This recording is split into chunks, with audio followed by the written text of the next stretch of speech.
on Midday, a potential investigation into reports of ritualistic child sex abuse in Utah County is now on hold. Why the county commission has a problem with the language used in the agenda. Plus, fire risk is on the rise, but the amount of resources needed to fight them are dwindling. Find out why firefighters in southern Utah are growing more concerned. And the temperature's getting hotter. How hot is it going to get? Well, I'll tell you all about it in my forecast right here on Midday that starts right now. Live, we're there for you. ABC4 News Midday starts now.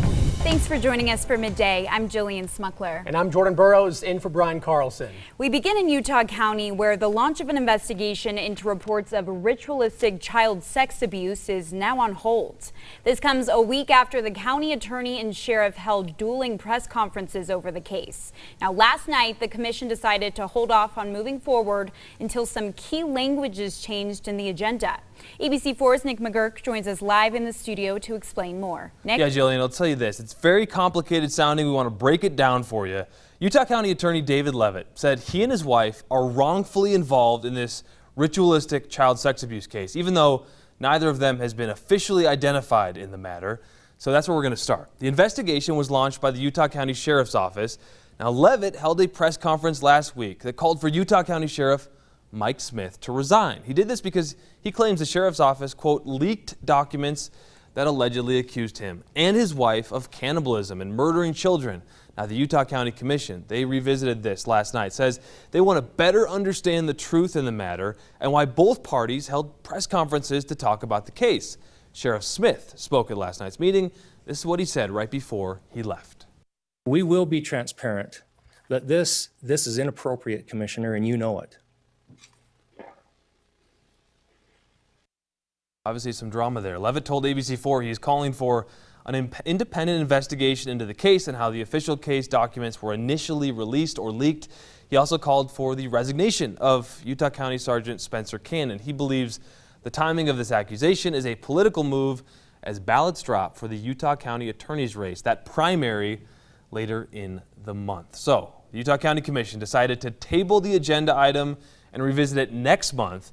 Commissioners say they struck it down because they need to modify its language of it before they take a vote. Jillian and Jordan, we will continue to follow this story. Back to you. Okay, thank you very much, Nick. The shrinking Great Salt Lake is getting national attention. A New York Times article trending online detailing what it calls an environmental nuclear bomb.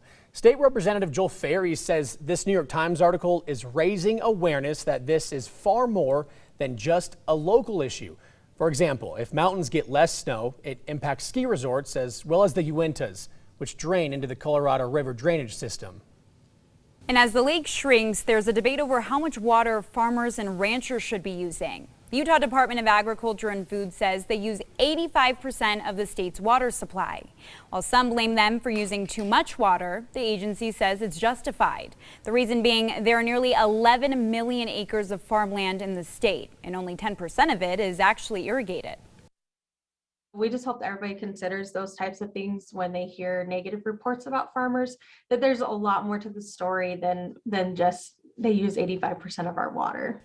She says farmers and ranchers recycle and reuse a lot of the water when making our food. So to help them maximize the amount used to grow it, she says preserving food and buying local are key. So let's check in with ABC4 forecaster Bob Bedore. He is in for Thomas again today. And Bob, you know, our weather this weekend, unfortunately, it isn't bringing any relief with it. No, it's not going to. In fact, we'll get our drought report out soon, and I'm sure it's going to not look good. But I do want to let you know that if you're worried about watering and farmers, what they're doing, you should worry about yourself as well, because we've got a watering frequency table right here. And depending on where you are is how many cycles you should be doing. Now, that's once or twice per week, not per day. So make sure you're doing what you can and not be part of the problem, because right now we got a problem with this high pressure system we've got in that's pushing away anything that could be moisture and getting heat really unbearable. In fact, we are looking at temperatures in 105 in St. George today. Park City, though, looking beautiful if we look out over that sky right now. And if you're going to be out and about, well, the temperatures, they're just going to be rising. Right now, you are looking at temperatures it's like I said, going to be hot. We're looking at about 105 in St. George today, and we're looking in Salt Lake City hit about 93. So be careful. Back to you guys. Thank you, Bob. As the weather heats up, there's growing concerns over more wildfires starting and how the state will pay for them.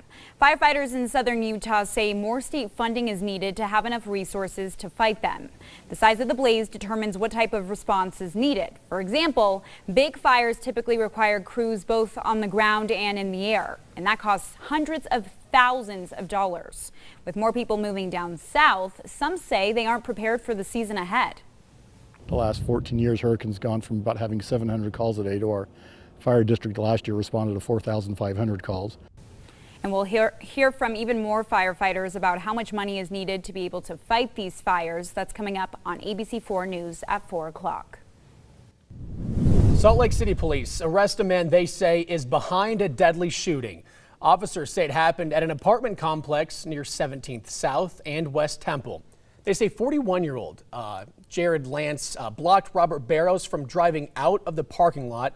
Police say Lance got out of his car, shot Barrows, and drove off. Lance is currently in custody at the Salt Lake County Jail. He faces several charges, including murder. In Ogden, the family of a 10-year-old girl who drowned in a swimming pool last week is sharing their daughter's memory. Grace Grunander's parents say she becomes friends with everyone she meets. They tell us she always made her classmates friendship bracelets to make sure that they feel loved. Now that's why her mom is now asking anyone who knew her daughter to make a pink bracelet in her honor. She's hoping it will remind people to love just like her daughter did. Maybe when they look down on it, see just a little reminder of the light that Grace carried and lived her life with, and the memory to just be a little bit kinder, because this world is mean and it doesn't need to be, and she really made it such a better place. We're told Grace also loved to sing and was in a local show choir. Her family is now raising money to help other children join. So if you want to help out with that, we have all the information on our website at abc4.com. Now to southern Utah, where police have arrested a man after a SWAT standoff at an apartment building. Police say Joe Marquez used a gun to threaten a driver and steal the victim's car. Officers tracked the car down to an apartment complex in Cedar City, but they say Marquez ran into an apartment and refused to come out. So the SWAT team was called, they went in, and they found him hiding inside the attic. He surrendered and is now facing felony theft charges. An argument turns into a stabbing at a UTA track station, landing 2 men in police custody. According to UTA, 2 men and a woman got into a disagreement yesterday while waiting at the North Temple station in Salt Lake City. Witnesses say the fight turned violent when one of the men stabbed the other multiple times. All 3 of them allegedly then took off, but the victim returned to the track station. He was taken to the hospital with non-life-threatening injuries. The U.S. Navy says a cadet from Utah died while he was on leave. The announcement was made on Tuesday. They said 24-year-old Taylor Connors of Pleasant View died in Philadelphia with his family by his side. The cause of death is under investigation, but foul play is not suspected. Naval Academy officials say Connors was a group commander. That means he was responsible for more than 250 cadets at the Utah Military Academy. In our coronavirus coverage, there's promising news for the next booster shot that could be perfectly timed for the fall. Moderna is calling its updated shot a clearly superior booster. It offers 7 to 8 times more neutralizing antibodies against Omicron than the original vaccine. It says it's just as safe as prior shots and likely lasts longer too. Magnitude of effect, that's 7-fold increase in antibody levels. We could, for the first time, be at a vaccine that is truly effective with once yearly dosing. And Moderna is so confident in these results that it's already producing large quantities of the new shot. The company plans to submit the data to the FDA in the coming weeks, so it could be available in the fall if authorized. Now, this news comes as more people are getting reinfected with the virus as new variants emerge. So if you need to get tested for COVID before traveling this summer, Nomi Health is reopening mobile testing sites. They'll be open in Sandy, Ogden, West Valley City, Provo, and here in Salt Lake City. Each site is doing testing on a first-come, first-served basis, and they require proof of insurance. Simply Mac stores are winding down operations and closing all stores nationwide. This is effective immediately, including the 2 stores here in Utah. The Apple retailer says it plans to file for bankruptcy. It cites overall poor financial performance. ABC4 spoke to an employee that wanted to remain anonymous. He says he got a phone call that he was to be immediately fired this morning. He adds he knew things weren't great, but still, this move caught him off guard. We expected finance to come through from what I had heard. We had a whole lot of faith in our higher ups that they would be successful. Unfortunately, we're in for some tough times. The employee also says he was allowed to get his personal belongings from his store, but he isn't sure how the company plans to get customer computers and products back to them at this point. If you are a Simply Mac customer that has products at the store, contact the Utah Division of Consumer Protection. Still ahead on Midday, the investigation into the January 6th insurrection. We have an exclusive look at video from inside the riot that will be played at tonight's primetime hearing. Then an exclusive interview with the parents of the college freshman who almost died while pledging a fraternity. We'll show you surveillance video from that night seen publicly for the first time coming up. And as we head to the break, let's take a live look at downtown Salt Lake City on this Thursday afternoon. We got a pretty warm start to the day out there. Stay with us. We'll be right back.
Time now for Utah's most accurate forecast.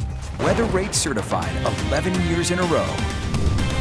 Utah, you have got a beautiful day going on, but take a look at this picture from last night. Chris Williams sent this from Lehigh, and man, it's just great stuff we got going on. Kind of thing you want to sing about a little bit. Well, let's put our headlines into songs then, shall we? Under Pressure, great song, and that's what we've got right now. A high pressure sitting over us. It's a high pressure, and it's pushing all the chances for rain out right now, so it's keeping us high and dry, and it also builds up that heat, leaving us hot.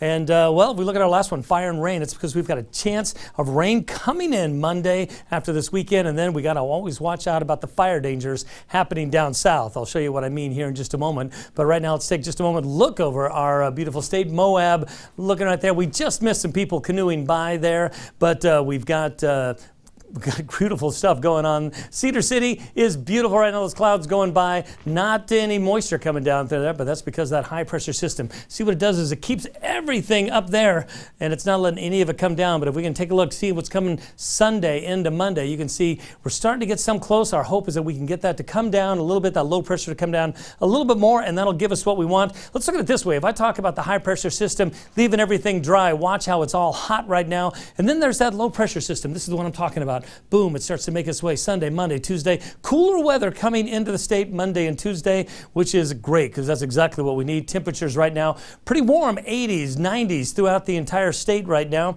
And if we go down, you can see in that county there, Washington County, you've got just that heat. Could be coming Friday afternoon into Saturday evening is where you've got that heat alert going on. And then, of course, with that, we've got to watch out for the fire dangers that are coming. Let me just jump into the winds, and we'll show you what I mean there. You can see they're not too bad, but at 5 o'clock is where they build up a lot, cool down during the day, and then when the heat comes. But watch, this is what we got to really watch out for Saturday. Look at that Blanding. Some other places, winds up in the 50 mile an hour, and that's going to be just dangerous and something we've got to really keep an eye on. Regional-wise, we're going to 90s, hundreds throughout most of the state. And right now, St. George, like I say, you can see hundreds across the board there for until the weekend. You'll see it drop off a little bit. That's that Monday. That's that low pressure system that I said was coming in, but that keeps that wind going. So we have to watch out for that. Keep the temperature cool along the Wasatch Front. We also have great weather. In fact, we could see some records falling Saturday. We could see that 98 record being broken. That could get actually to 100. But look at that from Sunday to Monday.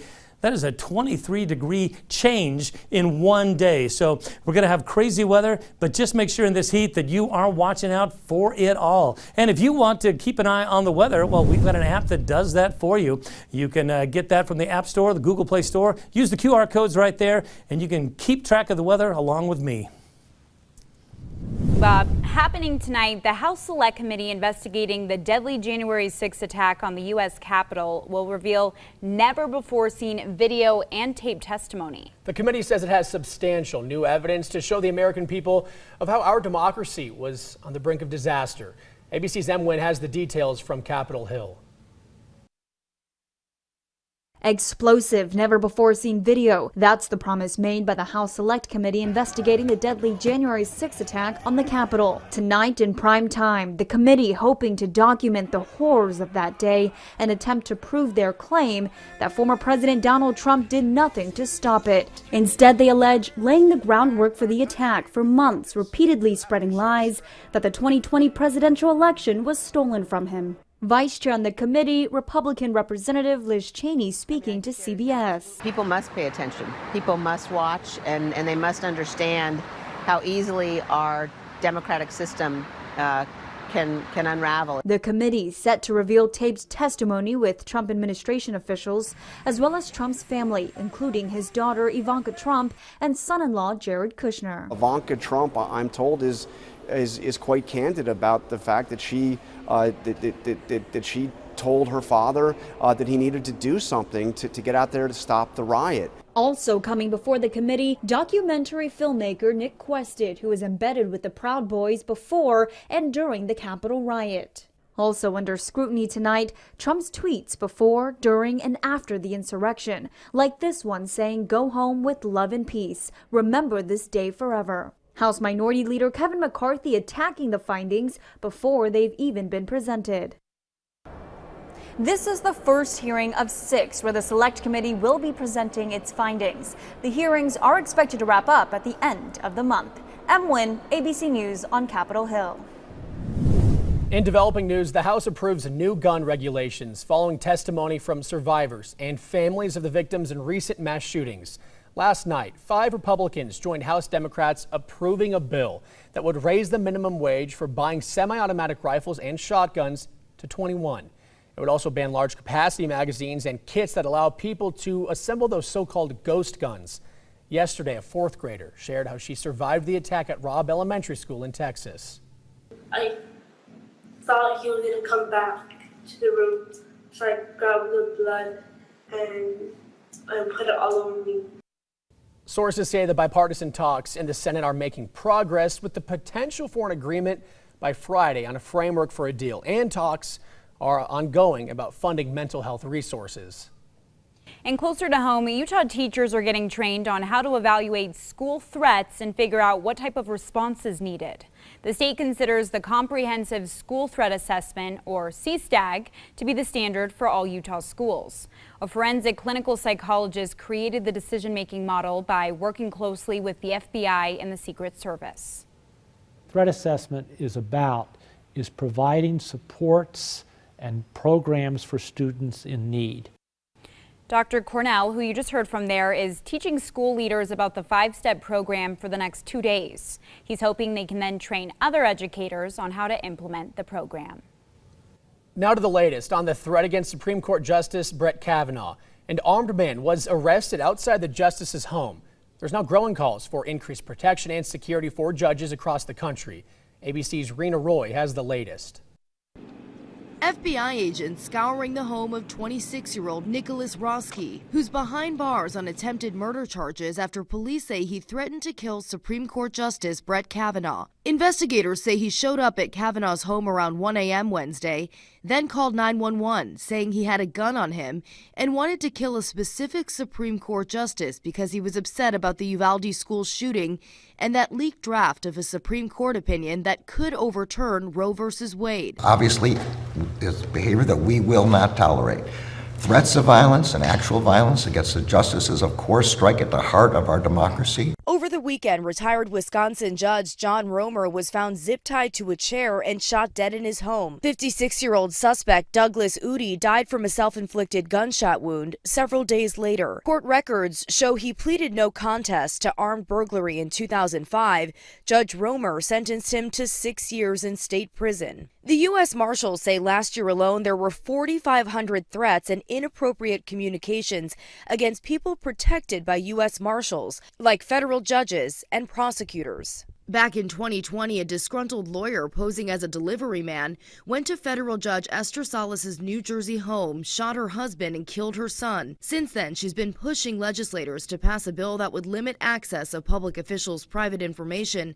But right now, it's stalled in Congress. What we're asking is that we protect our personal information, our home addresses, our social security numbers. This is what the shooter did in my case. And he used that information to target us. Attorney General Merrick Garland authorized increased security for Supreme Court justices, and the Senate unanimously passed legislation to extend security to their families. Republicans now urging Democrats to bring it up for a vote in the House. Rena Roy, ABC News, New York. Now to an exclusive interview with the parents of the college freshman who almost died while pledging a fraternity at the University of Missouri. For the first time, we're seeing surveillance video from inside a fraternity house the night it happened. So as you can see right there, pledges are blindfolded and led downstairs for a ritual known as Pledge Dad Reveal Night. According to the family's civil lawsuit, Danny Santulli was pressured to drink an entire bottle of vodka. The fact that they knew he was in distress and his lips were blue and nobody called 911. It's like, I don't know. I mean, a 6-year-old calls 911. Now his family says he was in cardiac arrest and his blood alcohol level was near lethal at 0.486. After spending weeks in the ICU in a rehab hospital, he's finally back home in Minnesota. His family is now sharing their story in hopes that no one else experiences their pain. All right, now to the NBA Finals and a pivotal Game 3. In the first Finals game in Boston since 2010, the Celtics came out flying and they came out scoring. Young star Jaylen Brown on fire early as it looked like the home team would run the Warriors completely out of the gym.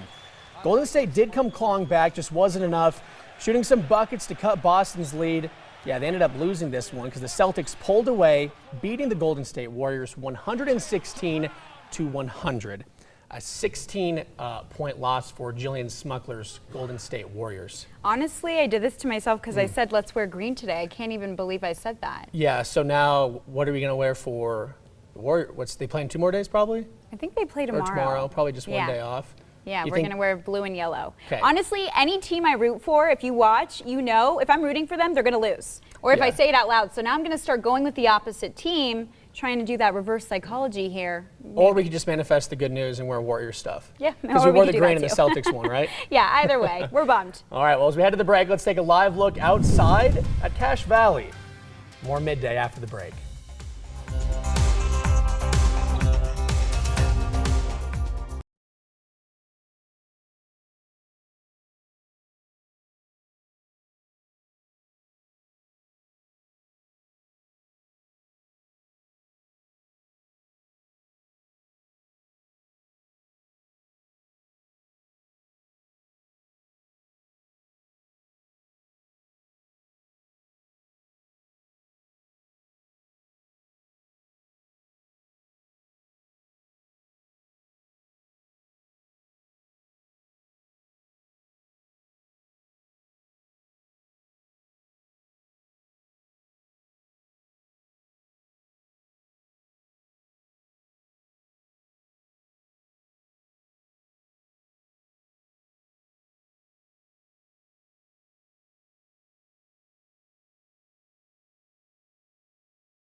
one is for all the Hallmark lovers, Lifetime movie lovers, anyone who just loves a good Anyone love who story. has a heart, really. Yeah. Sure. Yeah, we'll see if you like this one, though, right? Okay. Kidding, Jillian. Okay, two lovers from across the world reconnect after nearly 70 years. Korean War veteran Dwayne Mann fell in love with this woman, Peggy Yamaguchi, when he was stationed in Japan back in 1954. When he got orders to return to the States, Mann promised he'd come back. But in the U.S., he found out that his dad spent his life savings and his mother burned their letters. Burned them. That hurts me. That hurts my heart. That was until May, when our sister station aired a story about Mann wanting to find her.